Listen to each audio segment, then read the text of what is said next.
It is going to be a great honor and privilege for me today to interview Arian Deutsch. I'm not going to ask you if you're German or not because your last name actually means German in German. Does it mean German or Germany? It means German. It means German. And Yes. and would you say that if you go around the world, most people, when you point to Germany on a map, will call it Deutschland? Oh, yeah, I think a lot of people will. Yeah, I wonder why. Well, go Germans ahead. will call it that. Germans will call it that. Yeah, I always wondered in geography school, in grammar school, and high school, and college, why they would teach us names of countries that nobody in that country calls that name. I mean, like if you go to Japan, what do the Japanese call Japan? Well, they don't call it Japan, yeah. They call it Nippon. And then when you go around the rest of the world, they all call it what they all call it. And it seems like it's only Americans that always call countries by names that only Americans call them. I don't understand why Germany is not Deutschland, Japan is not Nippon, and we should just start. And that's another pet peeve of mine because I get emails from dentists every day, and a lot of them I'm trying to figure out where they're from, and no one puts the country they're from. So then you click their website, and you go to their website. Nowhere on their website it says the address, but no one includes the country. So then you got to copy the damn address and drop it in Google Maps, and then you got to back out until it backs out far enough where you can say, "Oh, this is Norway," and it just doesn't dawn. It doesn't dawn on anyone to say, "Hey, there's 198 countries out there. Maybe you should put yours on your address." But the reason I am so interested in talking to you is that being a wet glove dentist. Yeah, dentists want to talk about dentistry. They want to talk about root canals, fillings, and crowns. But you're the other side of the coin. You're a very distinguished laboratory technician, and things have massively changed in our lifetime. And one of the cases you were showing me when I saw you last month, because you're in, I'm in Phoenix, and you're in a Phoenix suburb called Surprise, and that should not be a surprise to anyone. And but that you weren't a big fan of some of these implant bars because they just weren't cleansable. And you were showing me cases that, why are you guys all doing this? How do you clean this? And if it was going to be in my mouth, or if you're going to show this to your hygienist or your patient, wouldn't it be easier to clean around this as opposed to your implant bar system? So I want to ask you, you actually, your dad was a dentist. Yeah, actually, I mean, a dental lab technician. So you're second generation? Yes. Yeah. So, okay. So you've spent your whole life in this industry. I mean, your whole life. What has changed in dental laboratories in your lifetime? Well, we've obviously seen the introduction of CAD/CAM, which I think dentists have also seen the same trend toward technology. I mean, that's been a huge impact in laboratories around the country and around the world. I think sometimes it gets sold to both of us. We end up kind of as the guinea pigs, both as dentists and as technicians. It gets sold to us in a way that makes some think that we can rely on it completely, which I think is a mistake. I mean, we still need to have the basics. We still need to know dental technology to be able to successfully work with CAD/CAM systems. Yeah, I mean, been a big impact. Yeah. I mean, I've seen dental laboratories get decimated in my lifetime. I mean, I got out of school in '87. There were 15,000 labs. Now half of them are gone, and you can't ask a computer for advice on a lab case. We need to save the shrinking profession. You need a quality lab. So CBCT now. What do you think of it in general as a lab man? What do you think? What do you think of what the dentist used to deliver to the patient? I mean, try to stay patient focused. What do you think about the crowns the dentist was delivering by lab man in the 80s and 90s versus now from their CAD/CAM? Well, I think CAD/CAM still has a ways to go as far as the accuracy. But I mean, CAD/CAM is doing some great things for us. I think in the hands of a skilled technician and a skilled clinician, it's a good way to make us more efficient. But again, I think we have to be careful about how much we rely on that technology. I mean, you can't just think getting into CAD/CAM is going to make your dentistry better immediately without having some kind of knowledge of what's going on.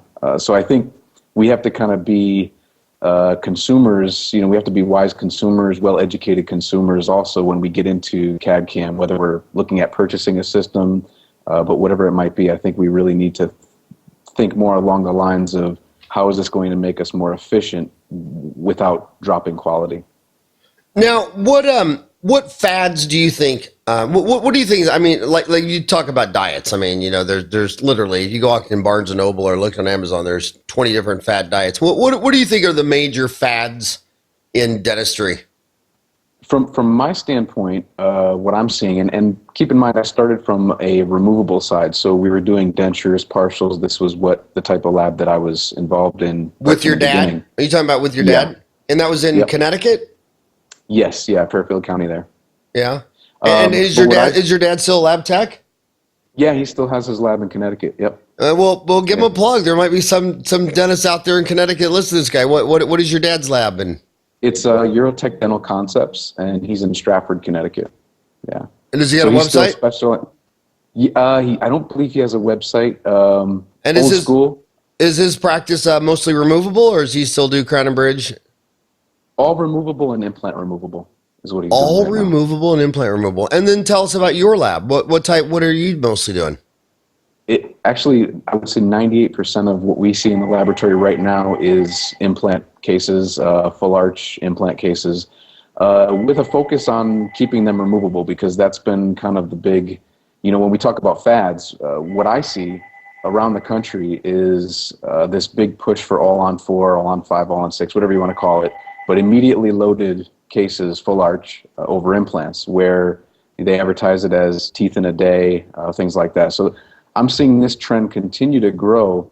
But the reality, if we look at history, is that, we have done screw retained cases in the past. When Branimark was still with us in the beginning with Branimark, there was a lot of cases that were being done with screw retained. And as you mentioned earlier, cleansability has always been an issue. Anybody that does a number of these cases knows that cleansability is one of the major drawbacks with those cases, which is why I've kind of tried to find some unique solutions for cases that are removable and cleansable by the patient.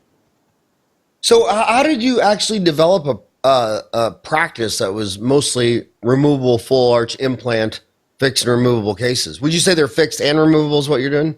Yeah, we do fixed cases, but we also do somewhere in between. We do basically fixed detachable cases, things of that nature.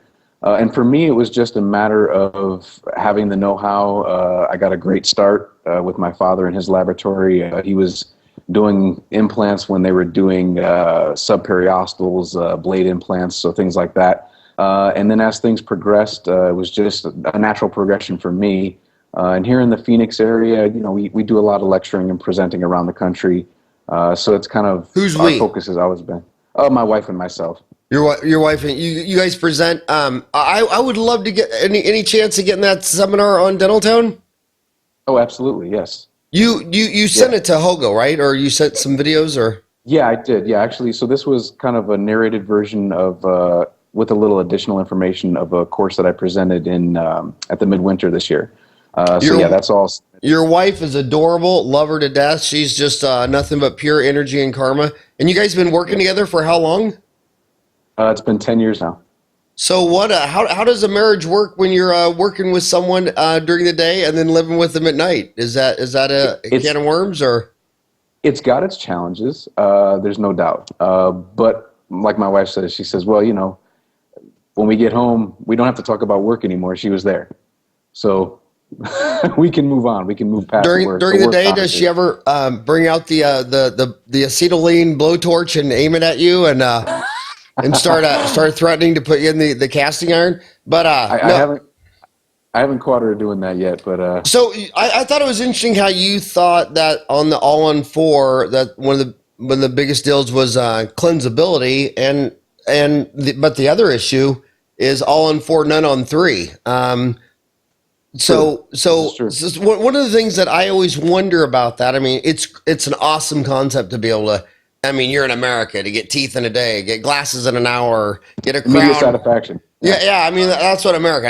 America has no patience. They want everything. They want everything yesterday. So that's a great concept. But sometimes you always wonder about, man, they're paying a lot of money, and if one implant went out, so specifically, so let's get specifics. What % of your practice would be like all-on-4 or implant fixed? Versus right now, removable. Right now, Right now, we're probably about 30% where we're doing all-on-4 cases. And I just want to kind of reiterate, too, on all-on-4, I mean, it's really a concept more than it is a fixed number of implants. What I've seen a lot of experienced surgeons do with all-on-4 style cases is 6 implants in the maxilla, 5 in the mandible. And really the concept is just angled implants to avoid the sinus and in the mandible to avoid the nerve. So that's kind of the concept. So it's not really fixed to a particular number of implants, but quite a few of them are being done over 4. Is it mostly done over 4 because it's one thing to parallel and get a draw on 4, it's a whole nother to do it on 6?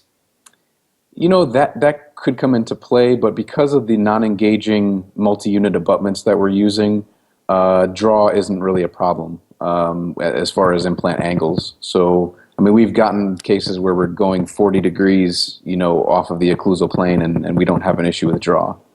Okay, so draw is not the issue then?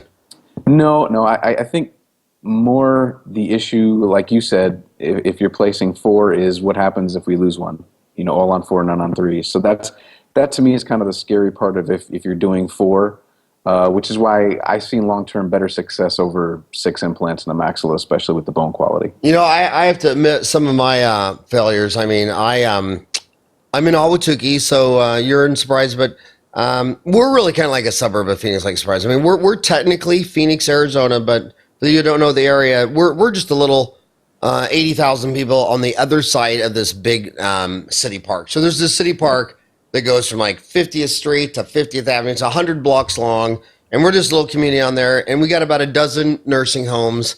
And so over the years, you know, I'm getting calls, you know, you saw Mary, you know, she's a nurse. So is there any way you can stop by and see her? I always do. And I tell you what, there's 2 ladies I'll never forget where I did 2 implants and a 3-unit bridge. And then when they were in the nursing home, they've been in there 3 or 4 years, and they lost one of the implants. And I was just sitting there thinking, you dumbass. I mean, why didn't you do 3 implants on a 3-unit bridge? And then she would have lost that one implant, and she would have had the bridge. But I did 3-unit bridge on 2 implants, and because of the loss of one implant, she lost 2 out of 3 of her teeth. And I always thought to myself, man, what I would have done to go back and treatment plan 1 implant for each tooth. In fact, for a while, in my mind, I was on treatment plan, and I thought, I'm going to throw an implant in for each tooth. Talk about that. You bring up a great point. One of my clients in Texas actually asked this question because we had this conversation about all on 4 fixed titanium cases like this, implant cases. And he mentioned, you know, Arian, I was wondering, what if this patient ends up in a nursing home? You know, who's going to do the maintenance? Because we remember with these types of cases, every 6 months to 12 months, they should be removed. You know, everything gets cleaned up, the hygiene is done, and then it goes back and gets screwed in. But what does happen to these patients long term if they end up in nursing homes? Who's going to do the maintenance? So it is a big concern, and which is kind of what drove me to find some unique solutions that are removable, where the maintenance isn't a big deal, and it's much easier to clean. Okay, then talk. Okay, 15,000 out of 20,000 Korean dentists place an implant every month. Okay, so you're right now talking to America, where there's 120,000 general dentists, where 95% have never placed one in their life, and then we have 30,000 specialists, and the 5,000 oral surgeons and the 5,000 periodontists are placing most of the implants. So in your lab, your business, where you're just specializing in these full mouth implant fixed removable cases, are you mostly only dealing with prosthodontists, or how would you describe your clientele? It's kind of a mixed bag. We do work with a lot of prosthodontists. We work with some oral surgeons as well, but we are seeing more and more general practitioners that are placing implants. And, you know, a lot of them have done a lot of continuing education and gotten very skilled with placing implants. So we kind of have a mixed bag right now. I would say we probably deal with more prosthodontists than anything else. But again, we're seeing kind of a little bit of everyone placing. And is your lab business mostly Phoenix, or is it? No, actually, we've got clients around the U.S. You know, as far as Connecticut, we've got a few clients that send us from out of the country. So we actually have a few cases coming from Germany, Nova Scotia, different places, outside of the country as well. Well, the ones from Germany, they're just sending it to you for your name, not your work. They're just That's all it is. They're just saying, "Hey, It's obvious. perfect name." So okay. So I'm gonna back up real far because it's tough when you're a podcast interviewer because your listeners are everywhere from juniors in dental school to guys older than me. I mean, it's the full range. So I'm going to ask specific. So on let's just talk this. Someone comes in with a full mouth denture. Mm-hmm. And they're just they want to upgrade and they want something fixed. Talk about what they should be thinking about. What's the difference between implants and fixed and implants and removable in your mind? What's best for the patient versus what do you see currently in fad and okay. Try to add a lab person's perspective. And what's also neat about what I love the most about guys like you is if I just graduated from pros school. And I came to Phoenix and I was interviewing with a prosthodontist. He would tell me he was the greatest thing since sliced bread. But it's actually, they should be talking to the lab person because you deal with a ton of prosthodontists and you're the ones that prosthodontist only sees her work. She doesn't see the work of all the ones you see. So walk us through that tree line. Just simple, fixed versus removable. Well, it's a great controversy. I mean, it's interesting. And again, I'm not decrying, I'm not really downing this fixed. I mean, people want fixed, we can do that. So here's in my mind, here's the big question. When we make these cases removable, I think particularly in the U.S., the big concern has been the type of attachments that we've had to deal with. We've had resilient attachments, which patients feel, I've heard comments like, well, it feels squishy. Or in the maxilla, if we're using implants and a resilient attachment, a lot of times... Explain resilient attachment. There's a lot of people... Yeah, so a resilient attachment has built-in movement to it. So if you're using a resilient attachment, it's basically implant retained, but it's not supported by the implant. So really it's supported by the tissue. So that's individual implants with a ball locator as opposed to a bar? Right. Yeah. Whereas if you do a bar, you can still use a resilient attachment, but have it more borne on the bar. But I think there's been a huge void for some unique solutions that patients, I think patients have in their mind that, if they can take it out, it's just not going to be as good as if it's fixed. But we have some solutions available right now that are patient removable, but they're also fixed. So they're kind of the best of both worlds. We have one that I specialize in. It's called the Marius Bridge. We've been doing that since 2009. And basically, it gets locked in position, and the patient has a little key that they use to unlock it and remove it. Or when we get into telescopic type cases, which is kind of my niche right now, it becomes a matter of it being implant borne, but also tissue supported as well. And very retentive for the patient. What was the name of the key one? Spell that again. Yeah, that's the Marius Bridge. It's Marius. Marius. Now, do you have you posted these on Dentaltown? I have. I believe I've posted one or two, but I'll probably make a point of going. For our viewers to make it easier, can you start a thread on Dentaltown just called Howard asked me to start a Marius. So it's a removable, but it has a key. Right. Okay. Now, if my viewer gets to work and goes to your website, deutschlab.com, DEUTCHLAB, would there be photos of this Marius Bridge on that? Yes, it's DEUTSCHLAB.com. Yeah, just Deutsch and Lab. Yep. And there's pictures of that on our product offerings page. Okay. And they'll see their telescopic. They'll see their Marius Bridge. So only the non-U.S. dentists are going to find your website. All the Americans will go type in Germany. That's right. Lab. German lab. Oh, okay. So the Marius is a like a denture that goes over a bar or individuals. A bar. It goes over a bar. It's actually two components. There's a primary bar that's milled, and then there's a secondary structure that's also milled.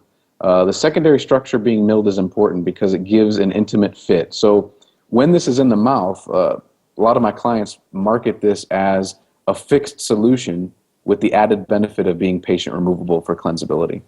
I personally feel strongly about this that the reason women, I mean, Okay, like I'm a bald man. I would never wear a wig. Okay, there's not probably 3 women in America that if they lost all their hair would just go bald. I mean, they would just absolutely wear a wig. They're just different beasts. And most of my denture patients in my office have told me their husband has never seen them a single time without their teeth in.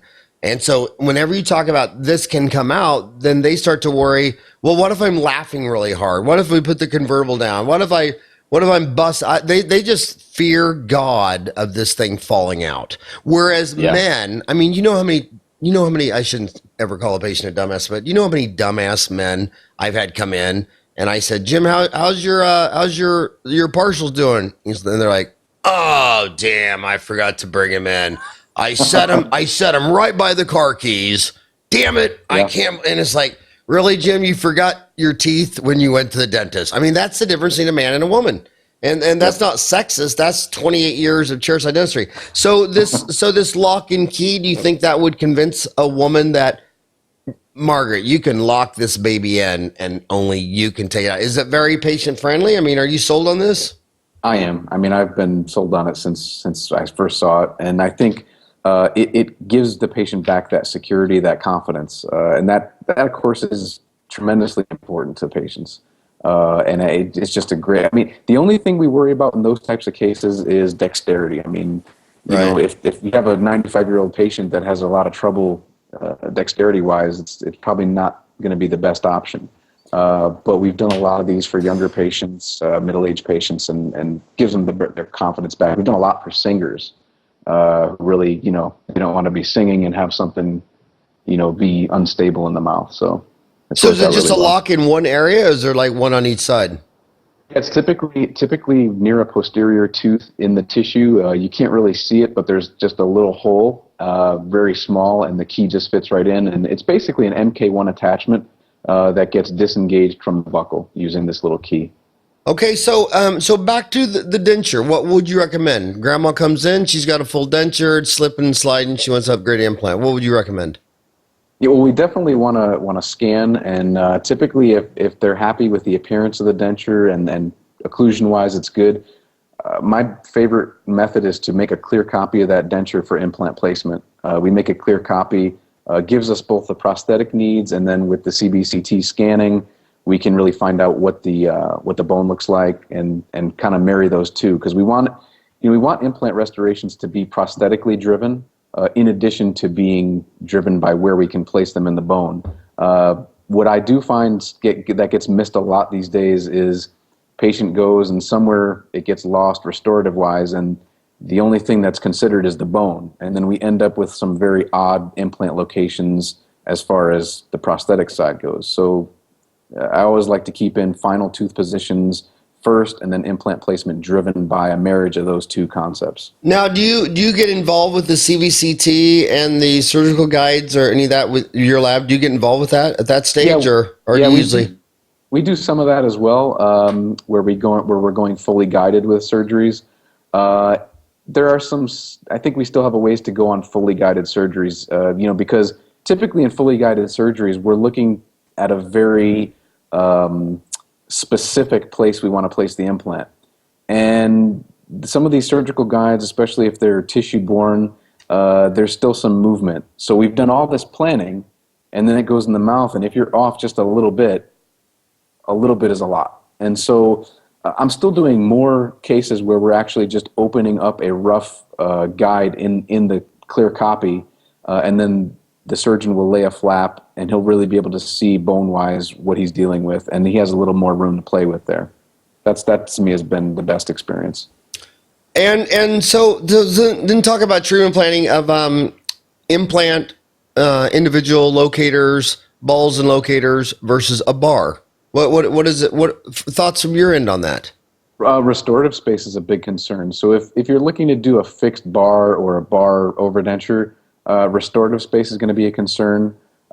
Typically on these screw retained bar cases, we need about 15 millimeters restorative space, and that's from the incisal edge of the final tooth position to the implant platform.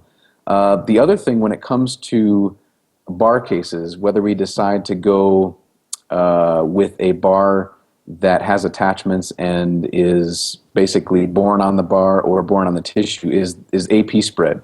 So you've probably we hear that all the time, AP spread. How much spread do we have anterior to posterior most implant? Okay, explain the A and the P. Explain that to the viewer. Yeah, What is an AP spread? AP spread was, talked about by Charles English, and basically it is, what is the distance between the most anterior and the most posterior implant, and how much of a cantilever can we get off or get away with off the distal of that most posterior implant. So if we don't have a lot of distance between those implants from anterior to posterior, it kind of limits our options. In some cases, for example, we've done cases in a mandible where we don't have a lot of AP spread between implants. So we've had to make this denture, this overdenture, basically tissue supported but implant retained.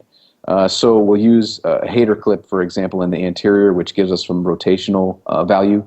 And then in the distal, we can use a lock that basically has nothing on the underside of the bar, so that the denture essentially is able to be tissue supported and function that way, but implant retained, or bar retained. So AP spread is a big deal, and restorative space is a big deal. It's something that gets missed a lot, so it's pretty important. Well, that lever off the back is people just don't realize how much pressure you can put on. I mean, I forgot who was it. The mathematician said, "Give me a lever long enough, and I could lift the world." Yeah. That's absolutely true. And I mean, a lever into a wheel is a wheel and axle, and a lever over a wheel is a pulley, and two levers is a wedge. And levers are just, it's one of the 6 simple machines. It's just a tremendous amount of force, especially if you're putting it on a man like you or me versus a 100-year-old grandma. That plays into effect too, don't you think? Absolutely. We've always got to be conscious of that cantilever. We've seen cases where the cantilever, and we have a formula for this in the laboratory, which is basically 1.5 times the AP spread is how much you can safely cantilever.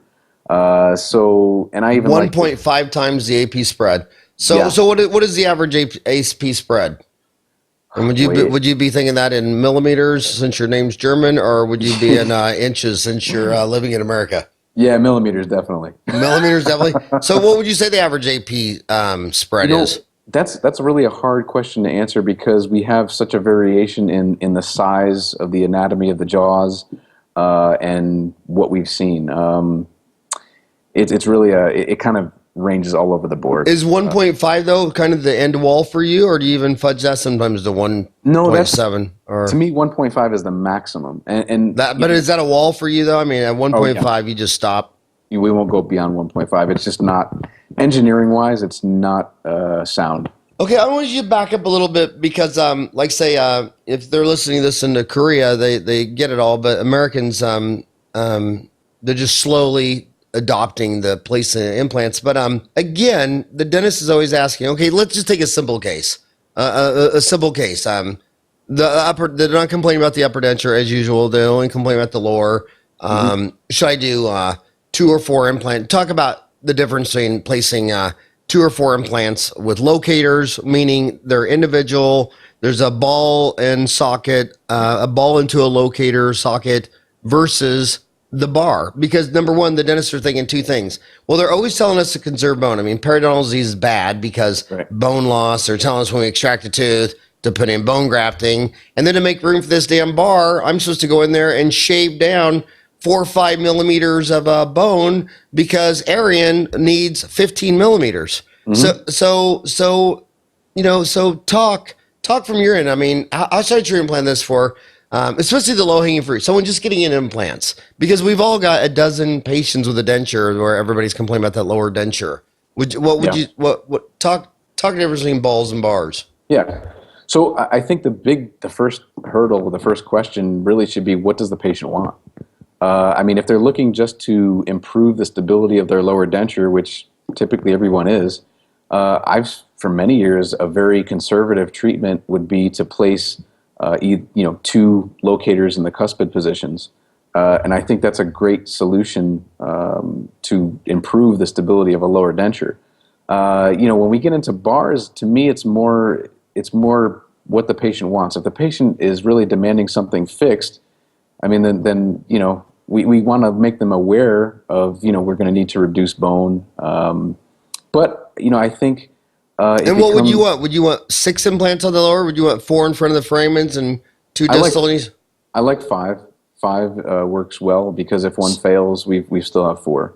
And where would you put that 5? Would one be the lower midline or? We've done a lot in the lower midline. That works very well. Lower midline, cuspid positions, and then as you know, if we're angling them in the posterior, as much AP spread as you can give me as a technician, I'm always pushing for the most amount of spread that I can get. So as far posterior as we can get them without, compromising that nerve works for me. But again, I think those two treatments. I work with a prosthodontist locally here in the Phoenix area who's now retired, Patrick Canaday, great guy. And we did a ton of cases where we did some that were root form locators. So they were root anchors, just 2 locators in the mandible and the cuspid positions worked very well for most patients. So I think as a conservative treatment, that's really great to stabilize a mandibular denture. Which one just retired? Patrick Canaday. Yeah, this is a little while ago, yeah. Patrick Kennedy? Yep. Well, tell him if he's retired, it's time to make an online CE course for Dental Town to explain to all these. I will. Take all of his knowledge and he learned and summarize that because this is a very important field. And prosthodontics, there's only 1,000 of them in the United States. It's kind of a dying art. I mean. And they've got just a ton of knowledge that I think everyone needs right now, restorative wise. I mean, we've lost half our labs. There's only like 2 or 3 lab programs in the country. As crazy as that is, it is nuts. Yeah, it's just nuts. I mean, if the dental schools close down all the hygiene programs and the dentist couldn't hire a hygienist, they go crazy. Yeah, and they close down the labs and and the prosthodontists too. I mean, they're just very rare. So if you got to retire one, call them up and say, dude, take your 30 years of knowledge and share the wealth. Okay, so but what about there's some people that believe that a bar is better for longevity than individuals, and that if you put talk about that. Do you believe that? Yeah. Splinting protection. I do believe that. There's strength in numbers, right? So if we splint 4, 5, 6 implants together, yes, it's going to add strength. It's going to add some security to those implants long term. It's kind of like insurance. And so that's one of the things I think that companies have kind of really pushed to doctors and technicians is that, hey, you need to buy this bar because it's going to protect the implants. And it's true. Splinting implants together rigidly and passively does offer protection. Interestingly, though, with one of my solutions, the telescopic cases that I knew, they're basically 0 and 2 degree telescopic work that between the denture and the abutment actually fit between 4 and 5 micron. So it's interesting, you can have freestanding abutments with a prosthesis that essentially gives you splinting protection.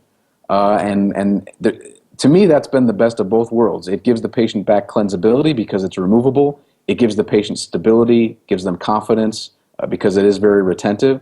But it also satisfies that concern about splinting implants together. So when this prosthesis is in place, it actually offers splinting protection because it fits between 4 and 5 micron, which is a phenomenal standard. If you look in terms of dentistry, 4 to 5 microns is a great fit. So you remember that implant back in the day where you didn't have to screw it on? It just fit that telescopic deal. What was the name of that implant? Do you remember that? Are you talking about the conical connection? Yeah. So like the conus now we see. So that it's actually not truly a telescopic attachment. It's a conical connection, and we've seen that. We've seen like ankylose implants came through, and they're actually pushing. So initially they came out with a syncone abutment, which was a 4 and 6 degree taper, and they had this cap that goes on the top that just basically is a conical connection. The problem there is that it's not custom. So it's a prefabricated part. So the cap eats up a lot of restorative space. And I know this only because I did a lot of these cases when they first came through in the United States. Now they're offering the conus abutment, which is essentially the same thing. It's just that now in the digital software they can get it closer to the tissue. But there's still a lot of restorative space that gets eaten up just with the abutment and the cap. So it's kind of one of the reasons I've stayed with telescopic, because telescopic is typically 0 or 2 degree, so it's not really a conical connection. And also, we can control the height. I can do a 0 degree abutment, 3 millimeter height, and I've got plenty of retention. So it's really vastly superior when we talk about custom and handmade and really, designed things like this that we can customize. So do you think that you should post those on the same thread as Marius, or Yeah, I'll do that. Yeah, what do you want to call that? What do you want to call that thread for our listeners so they can search it? Will it be under implantology? Will it be on the implant forum? Let's post it under implantology, and I'll do unique implant solutions. That way, it covers everything. Unique implant solutions. Unique implant solutions. Should you go a colon then Marius and telescopic? Exactly. That's what it will do. Okay, let's do that so the viewers can go find that, because I've seen your work, man. It's amazing. Oh, thank you. It's really amazing. So telescopic, that's what you like the most. Oh yeah, to me, it's a simple, elegant solution. Patient maintenance is very easy. They can take it out. They can clean it. It gives the patient back a lot of confidence. No bar. No bar. No bar. There is a structure inside of the prosthesis that's rigid, but it's not a bar that stays in the patient's mouth that they're going to have trouble cleaning. And what percent of the women? What percent of women do you think would this be rigid enough to where they would have confidence to laugh at a dinner party and not worry about their teeth slipping? I've never had one that didn't satisfy that concern with the patient. Yeah, you never had one. Never had one. Honestly, they're typically, in the case where we use 0 degree, they're actually a little too retentive. So we've actually had to back them off a little bit, which is a pretty simple procedure. But we've had to kind of just back it off a little bit, find a sweet spot where the patient, depending on their age, is able to comfortably remove it. But they've never been loose, I'll put it that way, where a patient doesn't have confidence. And then also, as far as peri-implantitis, they can pop out their denture and brush and clean around it. So when we talk and talk about that, because a lot of people say, oh, my success rate is 95%. So talk about the 5% that fail. Are those usually fail at the time of surgery, or do these fail 5 years later from peri-implantitis, not cleansability? What are your thoughts on that? Here's what I see a lot of lately. Over the past few years, I see a lot of maxillary dentures that initially were sold to the patient with implants, and of course the patient figures, well, I'm spending the money on implants, so I get a denture with no palate. And then what happens is, somewhere along the line, there wasn't enough AP spread, and really it should have a palate for stability, for cross-arch stabilization, and they cut the palate out because the patient's complaining about the palate. And then that's when we're seeing failures. So typical case where we see failure, maxillary case where the bone quality isn't good, not enough AP spread with the implants, and they're using a resilient attachment. And then the next thing is they grind out the palate, and all of a sudden it's not stable. The tissue's taking all this trauma around the implant sites, peri-implantitis, implant failure. And how long does that process usually take? Boy, it's a great question. It really depends, I think, on the bone quality, how bad, what kind of trauma the implants are taking. It kind of varies all over the board, is from what I've seen. So, these people want the roof of the mouth uncovered because, taste is not as simple as anyone thinks. Right. I remember back in the day in the late 80s when for snoring, people going in with carbon dioxide lasers and rotor-rooting out the uvula and just boring open that throat. And these people would say that their taste was gone and nobody touched their tongue.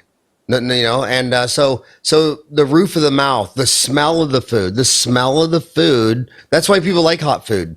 You're smelling in your nose while you're putting in your mouth and it's touching your tongue. So if someone wanted to get rid of that denture and they wanted to get rid of that covering the roof of my mouth, what would you recommend? I always recommend, as you said before, my favorite solution is telescopic, because... How many though? For a maxilla? Minimum of 4. We can't, it's got to be a minimum of 4. What would be ideal? I like 6. 6 works very well. 6 works well. Yep, very well. And this way we have some insurance if, for whatever reason, if we, God forbid, if we lose an implant, we still have 5. So to me, it's a great way to go. 6 in the maxilla, especially looking at the bone quality. But again, I think a lot of the protection with telescopic prosthesis in the maxilla is that we have splinting protection. We're implant borne and tissue supported. It's just a great all around solution.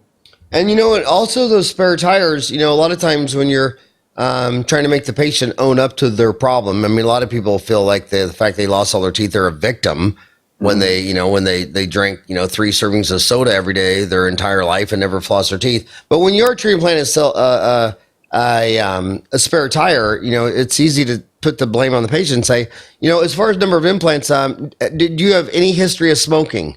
Well, half of America will say yes. And you say, okay, well, then I need 2 more.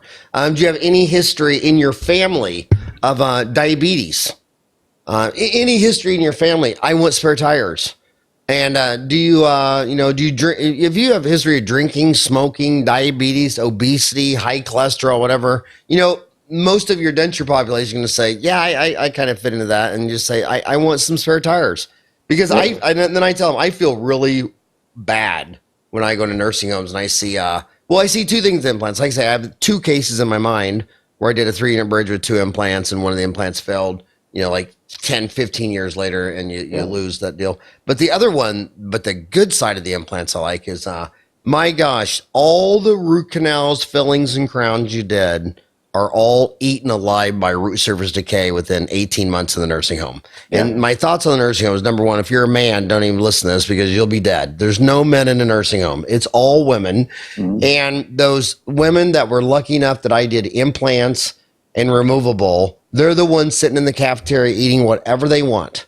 Yeah. And all those women that I fixed up all their teeth with root canals and crowns that all went to mush. Yeah, I mean, it's just so root surface decay is just a horrible plague. I mean, it's horrible in nursing home. There's no home care, and what I like the most about the implant revolution is bugs can't eat titanium.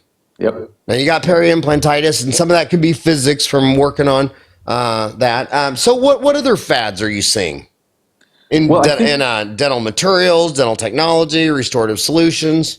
I think materials, we talked a little bit about solutions, but I think materials, we also need to be careful. We need to be informed as clinicians and technicians, and we need to do a lot of research ourselves. Unfortunately, as I said before, I think we end up as the guinea pig in a lot of these cases. So we've seen the advent now. Zirconia has been huge, right? But if we don't treat zirconia properly, we can have other major problems. So we see just a flood of new materials on the market. We're seeing peak materials now. We see all these different materials, and they're getting marketed very heavily, but where's the long-term research? Where, we don't see nearly what we used to see long-term research. Okay, so back in your career, how many times in your career have you been burned by a new material, and what happened? Where you wish you would have had 5 years research on something that was marketed to you and you used and did? I mean, to teach these young kids. Yeah, to me, it comes down to common sense sometimes even. When we were doing some cases that were conical connection cases where restorative space was just not there, we had a very bad, backlash on that.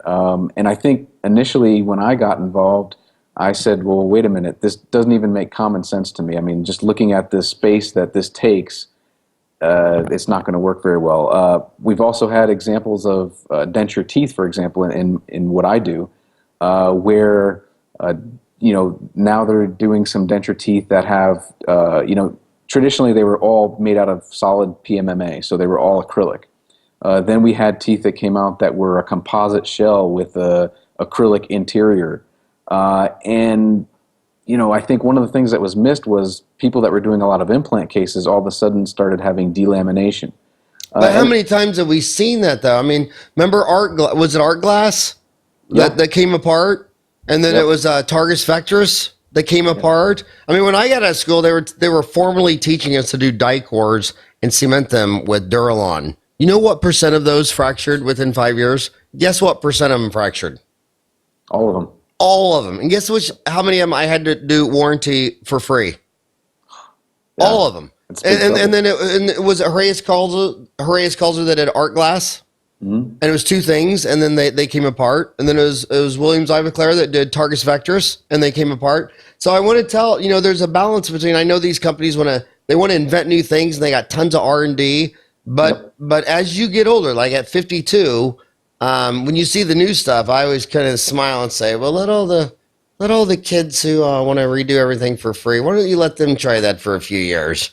And we'll talk in 2 or 3 or 4 or 5 years, because man, when you have to replace 500 die cores, or I don't even know how many hundreds of Targus Vectrus and art glasses. I mean, it was just like, it's like, are you kidding me? So yeah, it makes you gun shy, doesn't it? Oh yeah, and I think again, it speaks to the fact that you really want to have an in-depth knowledge of dental materials, because then you can make an informed decision. You can tell if somebody's just selling you something. I think it's really important, especially for the younger guys that are, younger dentists that are getting out of school. I mean, they're already coming out with in a lot of cases, some debt.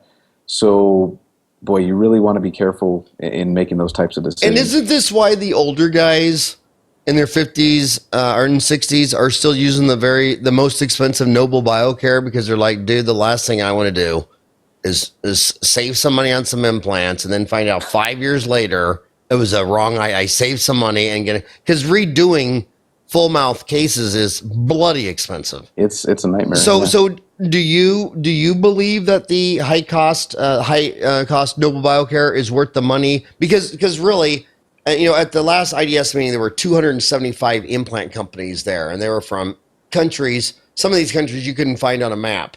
Yeah. Would you trust that, or do you think it's worth the money for the insurance to go with someone who's been around for 3 decades?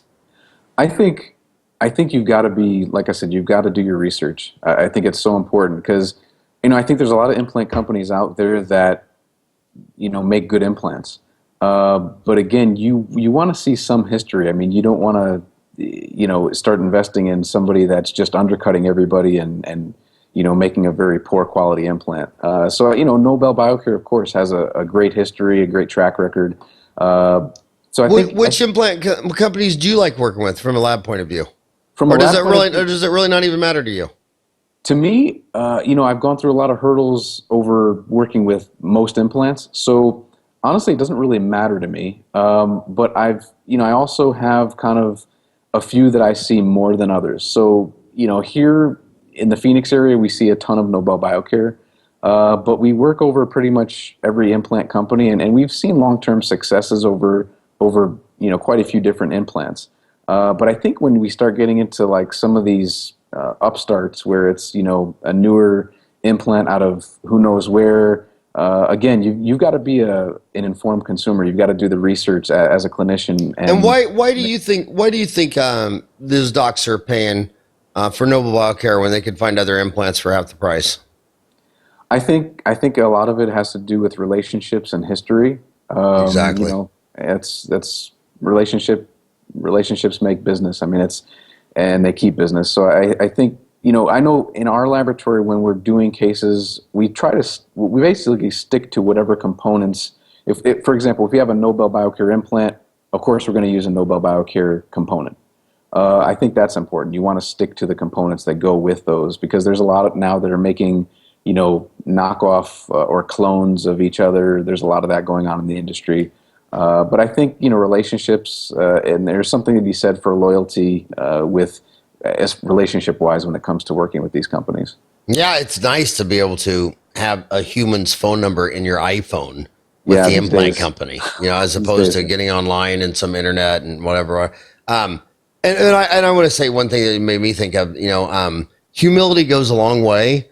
And a lot of doctors don't realize that when these scientists at 3M and Ivoclar, and they spend 5 years making a bonding agent, and then you're mixing their primer with someone else's resin and this and that, and you're just so arrogant that you're a doctor that you just know that's fine, and they're back there in their labs where they got 60 guys in white coats saying, "Are you shitting me? What are you doing?"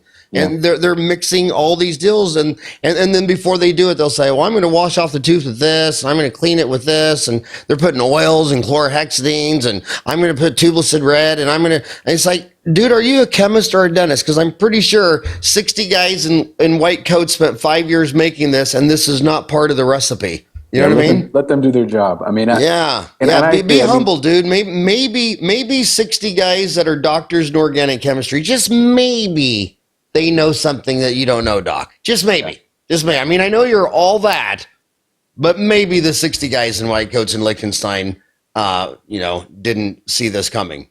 Yeah, and you speak on something there that's, I talked before about zirconia. When zirconia first came out, everybody's saying, oh, it's so hard, it's going to shred anything that opposes it. And then, but all along the companies were saying, well, it has to be treated properly. It's got to be highly polished. Otherwise, if you take a burr to it and you're adjusting occlusion, you're going to shred anything that opposes it. So I think we have to really, like I said, we have to really be well informed. We have to do research on our own as well. And a lot of that education is moving online. A huge part is moving online. Every place I lecture, every convention I lecture at, they can show you a chart of attendance over the last 20 years where it's just a slowly downhill. And then I look at Dental Town's online courses, and those 300 courses are just going straight up when it's past 500,000 views. And now a lot of CE is like this, listening to a podcast on the way to a car. So, I think that's another reason why I think, like with Dental Town, I mean, it's such a great forum. You've got just this pool of knowledge, which is a great thing. I mean, we even have our little group as technicians where we've got this pool of knowledge, and I think that's really important. It helps us to make informed decisions. Yeah, and the greatest lab people in the world all have roots to Germany, don't they? Typically, their roots in Europe somewhere. Yeah, Germany, Switzerland. Would you say? Well, Switzerland is half of Switzerland's Germany, and the other half's France. I mean, when you go there, But the part of Switzerland touches France is all French. And but anyway, but they really take their lab work serious as a heart attack.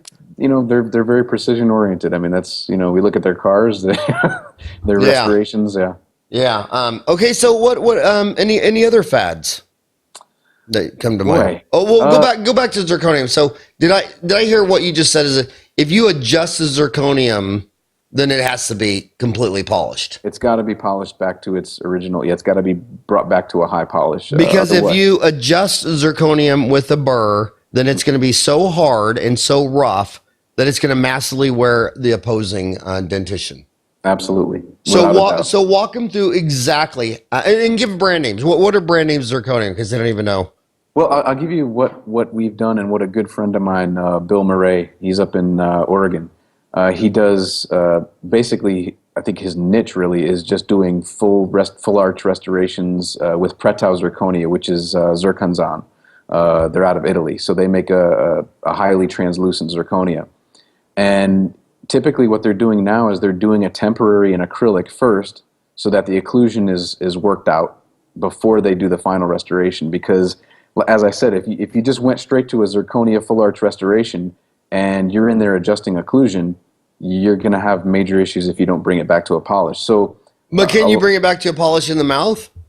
Yeah, there's certainly it takes more time. You've got to have the right tools to do that. There's all kinds of kits out there where you can, but you've got to really be meticulous about bringing it back to a high polish like that. But be specific. Name a kit. Name a technique. What are you doing this with? I'm using actually right from my own purposes. I'm using a kit from Comet. That's Komet. They're out of Germany, and they've got a great kit for polishing zirconia. But it just entails a number of adjusting. Basically, there's some diamond rubber points that are used, and you've got to go through a series of those to bring it back to a high polish. Right. So, anything else? I've only got you for 6 more minutes. Any other low-hanging fruit that you can tell the dentist from the lab person's end? From the lab person's end, I know we're seeing kind of a big uptick in removable, even just regular dentures and partials. And while we're seeing that, I think what we also have to deal with is a shortage of skilled technicians. And so, I think it's important that you build a good relationship with a laboratory that you trust, I think that's going to benefit you tremendously more than some of the relationships that you may have with implant companies or a lot of times implant companies in general like to kind of get in between there, especially with some of the cases we see now with all on four. They kind of like to get in there and dictate where the cases go. But I think it's really important that as clinicians you find a technician or a laboratory that you really trust and have an open communication with. If you've got a problem or if the technician has a problem, that they feel free to communicate that, because we want to keep in mind that it's all about the patient. And at the end of the day, that's really what it's all about. So are you taking new clients? Yes, we are right now. Yes. Okay, so if this dentist is driving to work and he wants to talk about a case, how available? I mean, can he call you on the phone, or do you want to email, or what do you recommend?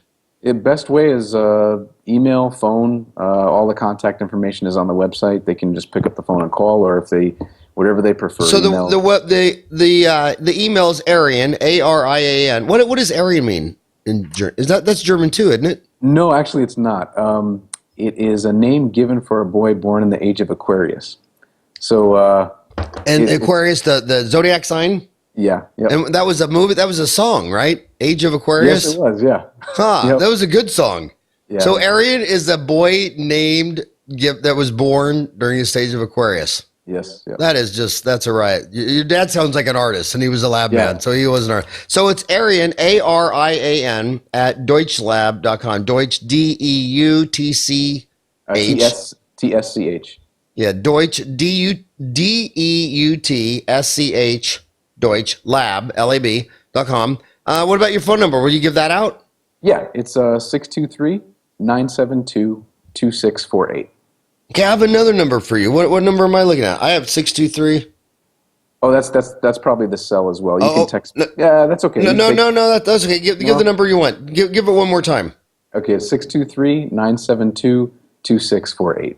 Okay, and so you can talk over the big case with them, and then you're going to start a thread, the unique attachments, Marius and Telescope. Mm-hmm. And then you also have given Hogo online CE course that'll be going up soon, right? Yes. Yep. It's in the queue. And I'm a huge fan of your 150 posts. I mean, you're an amazing man. I've only got you for 3 more minutes, and 80% of our listeners are American, 20% are all the other countries. 95% of these dentists, I never placed one implant. What would be your 3-minute close? Go a 3-minute close on someone who's, they got a patient, they're a little squirmish. It's easy just to make a new denture, reline. Should I really do an implant, retained, removable, or fixed? Well, I think it's becoming the standard in dentistry. I mean, we can't really deny that. And I think it's, implants have been a huge benefit to a lot of patients. I think, again, if you feel a little out of your depth, it's all about the education. CE, you really need the continuing education. And if you're out of your depth right now, develop a relationship or a good referral relationship with a surgeon that you trust. I think that's really what you want to do until you feel confident and you've done enough research that you're ready to enter that world. But it's a huge benefit. It's becoming a standard in dentistry. There's no doubt. And what's the name of the big chain that Noble Biocare started about the implant surgeries? Oh, yeah. Clear Choice has been, we had a Clear Choice here in Phoenix early on, which is why I think we have a lot of exposure to. Is it still here? Yeah, it's still here. Yep. Yeah, still here and growing. Yeah. And that's owned. Is that owned by Noble Biocare, or just supported, or started by? No, it's just it's been supported by Noble Biocare for quite a few years now. Because the best thing about that, doesn't matter if you like All on 4 or Noble Biocare, none of that matters. What's really amazing is the amount of advertising they've done, and how many patients just come in and that they've seen their ads, and I'm sure they're working because they keep running the ads and they have offices busy and that's fantastic. But what's a rising tide lifts all ships, and what dentists don't realize is sometimes dentists get mad because they'll get a flyer for another dentist at their house and they're like outraged. It's like, Well, if the flyers just come in and get a cleaning for $1, then yeah, that's but if the flyer is the advertising is educating people on sealants and cleanings and preventing gum disease and implant retain and that clear choice, that all on four, man, that is right. That is rising the tide for everyone, because every time they run those commercials, there's 4.7 million people in the valley and they're all seeing this. And the patients are in the chair asking about it. I mean, they specifically ask, they know the name, the brand. And if you say, yeah, we can do that, and here's what we're going to do, and blah, blah, boom. They're paying for the advertising, and you're doing the case. How awesome is that? It's benefited more than it's hurt, that's for sure. Oh, yeah, absolutely. Absolutely. Well, I am out of time, and anytime you and your amazing wife ever want to get back together, come back over, go to dinner, whatever. I just thank you for all the cases you've shared on Dental Town. I know you're passionate about the dental laboratory. I just love everything you're doing for dentistry and Dental Town. And thank you so much, Arian, for an hour of your time. Oh, thank you for having me. All right, buddy. Tell your wife I said hello. Okay, we'll do. Okay, bye. Bye-bye.